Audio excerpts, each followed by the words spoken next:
TDM. Coconut Mafia Productions. Yo, man, KBM is in the fucking house, so yeah, motherfucker, man, Coconut Mafia Productions. Café, sí, yo, man, yo. Sí, yo, man, yo. Arranco flema pegajosa del esófago y escupo flama, mira cómo suena. Esto sale de mi estómago, petado de pastillas para el ánimo.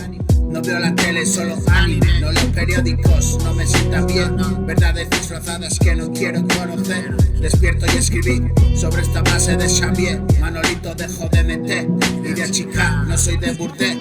Fuma y café, trato de entender mi papel. Me disparo en la sien siendo pequeñín y desde entonces juego a resistirme a la muerte.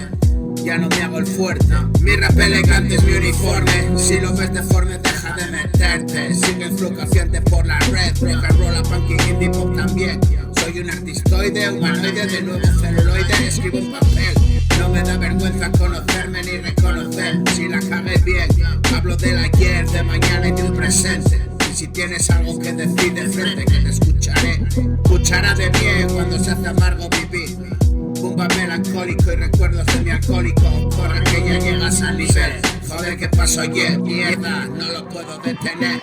Desbocado como cordel, bala perdida, me alcanzó también. ¿Qué puedo hacer? Rendido ante la evidencia, viéndome crecer. Y unas tiradillas al papel. Manda huevos y me cómplice. Hermano, aplícate. Esto es mi desquite. Aquí parasité. Si me despego de esto me espera la muerte. Y ya bailé con Satanás, lo tuve frente a frente. Este es mi debate, el debater. Ya no es ni fue en el retrete. Ya te lo dije. Hermano, aplícate, esto es mi desquite. Aquí parasité, si me despego de esto me espera la muerte. Y ya bailé con Satanás, lo tuve frente a frente. Este es mi debate, debater. Ya no es ni por el retrete, ya te lo dije. Él dice que todo bien, pero yo sé que finge. Que jodido es reconocer haber perdido el combate. Golpea fuerte como bate y jaque mate. Toma nota, yo ojo al dato porque es relevante. Distráete o elévate, acércate o aléjate para verlo bien. De cómo sucumbimos no lo sé, era lo normal entonces. Y como pajaritos verlos caer, moscas en la culata del aiguero y todo bien. Súbete a este vaivén o bájate, la vida decidirá quién.